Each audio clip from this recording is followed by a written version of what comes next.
एक बार पुनः स्वागत है आप सभी बच्चों का हमारे इस यूट्यूब चैनल पर। आज के क्लास में हम बात करेंगे जूलॉजी का जो वैल्यू एडेड कोर्स है यानी कि VAC में जो कोर्स टाइटल है पब्लिक हेल्थ एंड हाइजीन का जो चौथा यूनिट चल रहा था हमारा। इसमें हम देखते हैं कि रोड सेफ्टी में हमने गुड समैरिटन पढ़ लिया था, general safety precaution on road पढ़ लिया था। आज पढ़ेंगे हम मोशन सिकनेस।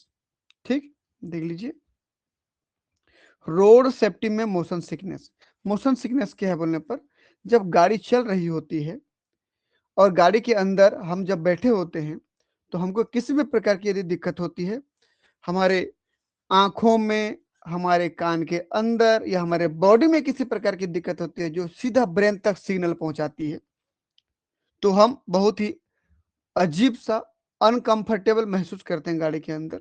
तो उसी को कहते हैं हम लोग मोशन सिकनेस। हमको सिर चक्कर आता है, उल्टी जैसे लगने लगता है। ठीक, हमारी तबीयत अचानक से बिगड़ने लगती है, बीपी लो हो जाता है, बहुत सारी चीजें होने लगती हैं। उन सबको क्या कहते हैं एक साथ हम लोग, मोशन सिकनेस। तो motion sickness occurs due to a conflict between the signal your eyes, inner ear and body send to the brain। ठीक, हमारी आंखों और अंदर की कान और हमारा बॉडी जो सिग्नल भेजता है हमारे ब्रेन तक, उनके बीच में कुछ ना कुछ चल रहा होता है। इसकी वजह से हमको बहुत बेचैनी महसूस होती है। Prevention is often more effective than treatment once symptom begin. कि जब आप किसी गाड़ी में बैठते हैं ट्रेवल करने के लिए, यात्रा करने के लिए, तो आपको पता है कि आपको गाड़ी में तबीयत खराब हो जाती है, आपको गाड़ी सूट नहीं करता है, तो आपका तबीयत खराब हो उसके बाद चेकअप कराएं। उससे बेहतर है कि आपका तबीयत खराब होने से पहले उसके आप दवाई ले लीजिए, प्रिवेंशन ले लीजिए।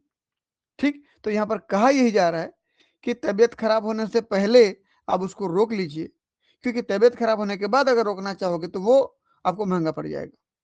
ठीक है, चलिए देखते हैं बिहेवियरल एंड नेचुरल रेमेडीज अपने व्यवहार में या अपने प्राकृतिक तौर पर किस प्रकार की रेमेडीज या तौर तरीके अपनाए जा सकते हैं, किस प्रकार की चीजें की जा सकती हैं जिससे हमको किसी गाड़ी के अंदर परेशानी नहीं होगा।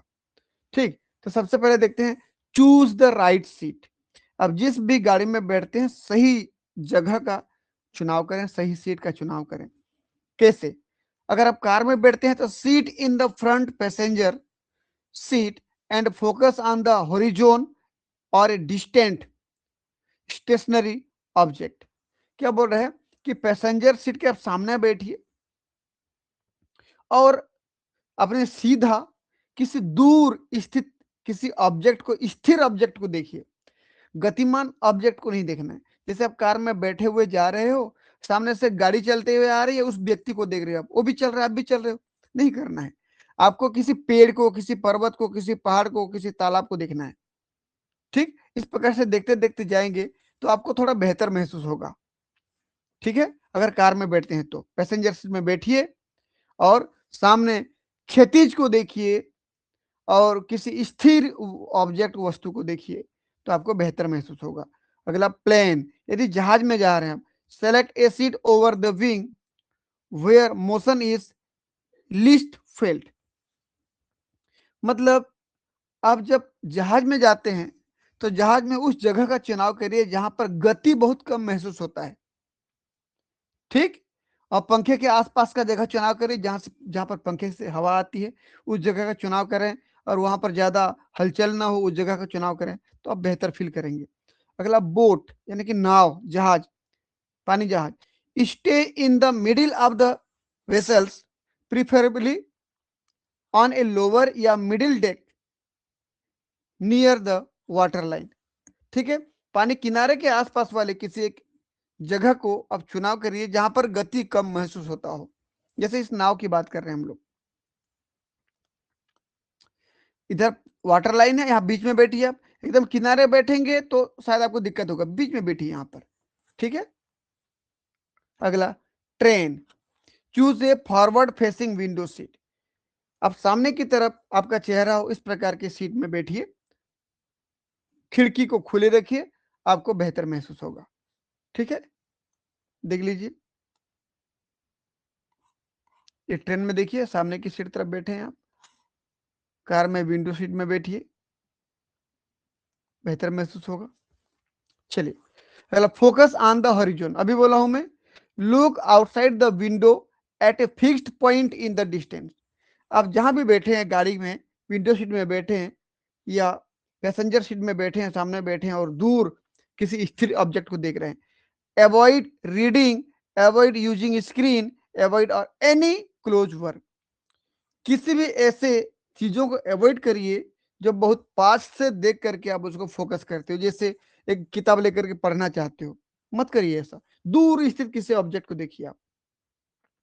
मोबाइल का इस्तेमाल मत करिए कि मोबाइल में भी देखना पड़ेगा, हाथ में ओपन करके उसको पास में देखना पड़ेगा, या एनी कोई क्लोज वर्क, जैसे कुछ लिख रहे हो, लिखने वाला काम भी मत करिए, पेपर मत पढ़िए, कुछ मत करिए, इसे दूर स्थित किसी ऑब्जेक्ट को देखिए तो आपको बेहतर महसूस होगा। अगला, इंश्योर फ्रेश एयर। ताजा हवा पाने के लिए विंडो को खोल दीजिए। ओपन अ विंडो और direct air and air vent toward you as stuffy environment can worsen symptoms. यदि अगर वही हवा बार बार सर्कुलेट हो रहा है उसी गाड़ी के अंदर, जैसे कार की बात कर रहा हूँ, कार के अंदर चारों तरफ खिड़की बंद कर दिए, उसी वही हवा सर्कुलेट हो रहा है, तो पेशेंट को बहुत दिक्कत हो जाएगा। इसलिए बीच बीच में क्या करना चाहिए, खिड़की को खुला कर देना चाहिए, कांच को खोल देना चाहिए, ताकि अच्छा फ्रेश हवा उसको मिले तो बेहतर महसूस करे। ईट लाइटली, मतलब बहुत हल्का फुल्का भोजन करना है, बहुत एकदम टाइट भोजन, सॉलिड भोजन नहीं करना है। जिस भी व्यक्ति को गाड़ी में सफर करने पर दिक्कतें होती हैं, उल्टियां होती हैं, सिर चक्कर आता है, पेट दर्द देता है, ऐसे व्यक्ति को बहुत हल्का भोजन करना चाहिए। देखिए, कंज्यूम लाइट या ब्लेंड। ब्लेंड मतलब क्या होता है भाई, बहुत ही नरम प्रकार के भोजन करें, जैसे केला वेला खा लीजिए। एंड लो फैट मील, जिसमें तेल कम लगा हो, ऑयल कम हो, ऐसा भोजन लीजिए। Before and during travel, travel करने से पहले या ट्रेवल करते समय जब भी भोजन करेंगे, बहुत हल्का भोजन और बिना ऑयल वाला भोजन और बहुत ही नरम वाला भोजन करना चाहिए। एवॉइड, क्या चीज को ध्यान नहीं देना है, किस चीज को नहीं खाना है आपको।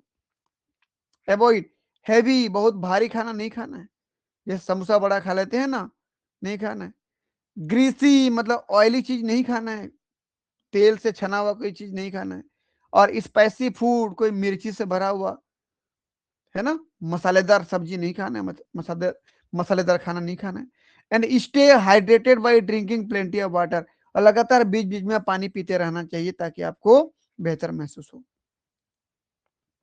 अगला है, avoid noxious stimuli, refrain from smoking और sitting near smoker and avoid strong odour. कहने का मतलब, आपको यात्रा करने से पहले किसी प्रकार की स्मोकिंग नहीं करना चाहिए, ठीक।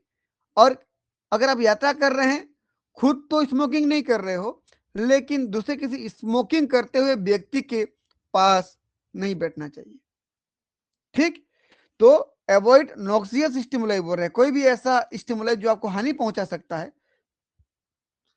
ऐसे स्टिमुलस या कारक के पास आपको नहीं बैठना है। खुद तो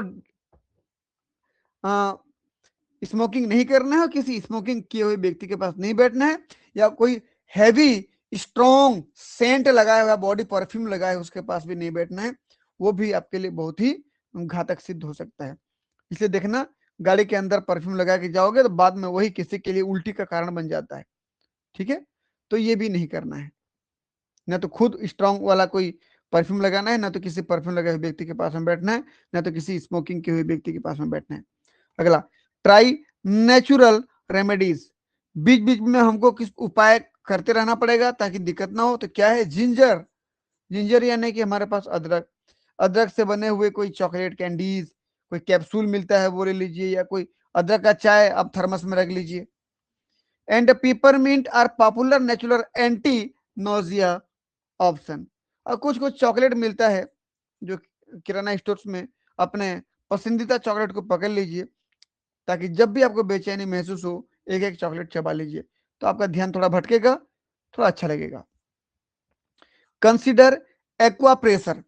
एक्वा प्रेशर मतलब क्या है, देखिए acupressure wrist band like sea band, ये देखिए ये रिस्ट बैंड दिख रहा है आपको, दोनों हाथों में बंधा हुआ है। Apply pressure to the P6 point on the inner wrist and may provide relief for some people. ये रिस्ट बैंड बांधने पर क्या होता है कि कुछ लोगों में यहां पर जो पल्स चलता है, जो अंदर की तरफ जो कलाई का जो पल्स चलता है, जिसको P6 पॉइंट कहते हो, P6 पॉइंट के पल्स की स्पीड को मेंटेन करता है, प्रेशर को मेंटेन करता है, जिसकी वजह से आपके स्टमक में जो प्रॉब्लम हो रही थी, आपके आमाशय में जो प्रॉब्लम हो रही थी, आपको जो बेचैनी महसूस हो रहा था, पेट दर्द दे रहा था, डाइजेशन प्रॉब्लम हो रहा है जैसे आपको महसूस हो रहा था, वो कुछ लोगों में ठीक हो जाता है। ठीक है, उसको P6P पॉइंट बोलते हैं। P6P पॉइंट जो हमारे कलाई में ये होता है वो ठीक हो जाता है, यानी कि हमारे जो स्टमक में जो पेट दर्द हो रहा था वो ठीक हो जाता है। क्या लगाने पर? एक्वा प्रेशर रिस्ट बैंड लगाने पर। कुछ लोगों में होता है, सब में नहीं होगा ऐसा। अगला देखिए,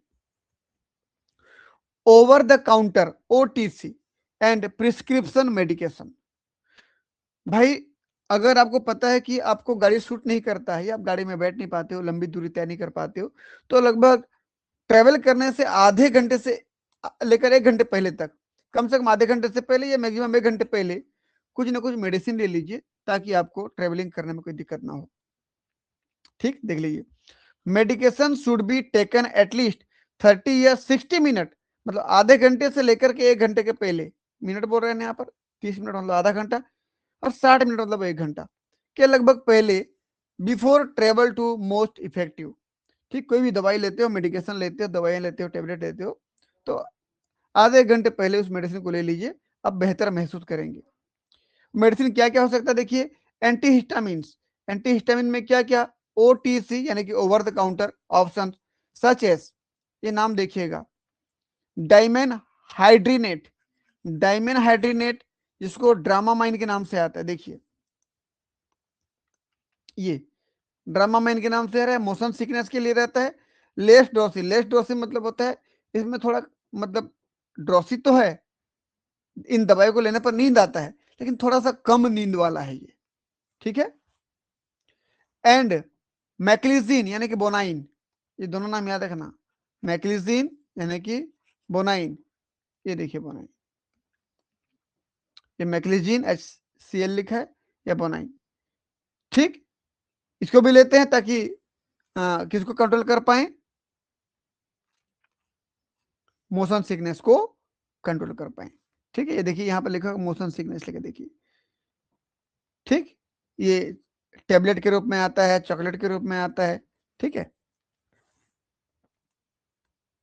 are commonly be aware they may cause drowsiness. हाँ, लेकिन ध्यान रखना, इन सभी चीजों को अगर लेते हो तो आपको नींद भी आ सकता है। हालांकि लिखा होता है इसके पर्ची के ऊपर में, इसके क्या बोलना चाहिए, कवर के ऊपर में, कि बहुत कम नींद आता है, लेकिन जो लेते हैं उनको पता है नींद कितना आता है। ठीक, अगला scopolamine. This is a highly effective prescription medication available as an adhesive patch. Adhesive patch यानी कि शरीर में चिपकने वाला, हमारे डर्मिस में, ट्रांसडर्म स्कोप, हमारी स्किन में चिपकने वाला ये स्टिकर जैसा होता है, that is placed behind the year several और बिफोर ट्रेवल। आप ट्रेवल करें, यात्रा करें, उसके पहले स्कोपोलामाइन को लिया जाता है और कान के पीछे उसको यहाँ पर चिपका दिया जाता है। देखिए 2 दिख रहे हैं आपको, ये कान के पीछे चिपका दिए, कान के पीछे भी चिपकाते हैं और कुछ जगह पे वो नाभि के नीचे भी चिपका देते हैं। ठीक, तो ऐसे माना जाता है कि ये क्या करता है, हमारे तबीयत को बिगड़ने से रोकता है, कुछ ना कुछ ब्लड प्रेशर को मेंटेन करता है, और कुछ ना कुछ हमारे जो स्टमक में जो परेशानियां होती थी उसको कम करने का प्रयास करता है। ठीक, अगला, consult a health care professional to determine the best option. आप अपने डॉक्टर से सलाह लीजिए कि अगर आप लंबी यात्रा के सफर के लिए निकल रहे हो तो किस प्रकार का आपको टेक्निक अपनाना चाहिए, किस प्रकार का मेडिकेशन लेना चाहिए, किस प्रकार की तरीके अपनाने चाहिए, जरूर बात करिए। स्पेशली फॉर चिल्ड्रन, खास तौर पर बच्चों के लिए बात कर लीजिए, या प्रेग्नेंट लेडीज हैं कोई, उनके लिए, प्रेग्नेंट इंडिविजुअल, और those with existing health condition, या कोई ऐसे व्यक्ति जिनका हेल्थ पहले से खराब है, तबीयत खराब है और उनको इस गाड़ी में लेके जा रहे हो, गाड़ी की वजह से उनको और दिक्कत का सामना करना पड़ सकता है, तो इसके लिए आप अपने डॉक्टर से सलाह ले लीजिए। तो किन के लिए सलाह लेना जरूरी है? छोटे बच्चों के लिए, प्रेग्नेंट लेडीज के लिए, और यदि कोई पहले से मेडिकल कंडीशन में चल रहा है उसके लिए। लंबी सफर की दूरी तय करके जा रहे हैं तो डॉक्टर से जरूर सलाह ले लें कि इसको किस प्रकार की मेडिसिन देना चाहिए, किस प्रकार का टेक्निक अपनाना चाहिए, ताकि यात्रा करते समय किसी प्रकार का कोई परेशानी का सामना करना ना पड़े। ठीक है बच्चों, तो ये था हमारे पास रोड सेफ्टी में मोशन सिकनेस। मोशन सिकनेस मतलब सीधा सीधा ये है गाड़ी के अंदर तबीयत का खराब हो जाना। कैसे मैनेज करेंगे ये हमने पूरा पढ़ लिया। तो यदि आप हमारे चैनल पे नए हैं तो हमारे चैनल को सब्सक्राइब करें, वीडियो को लाइक करें, और पसंद आता है तो नीचे कमेंट लिखें। अपने दोस्तों के बीच में वीडियो को शेयर करें ताकि उनको भी इस प्रकार की वीडियो का लाभ मिलता रहे। मिलते हैं नेक्स्ट क्लास में, तब तक के लिए बहुत बहुत धन्यवाद। Thank you.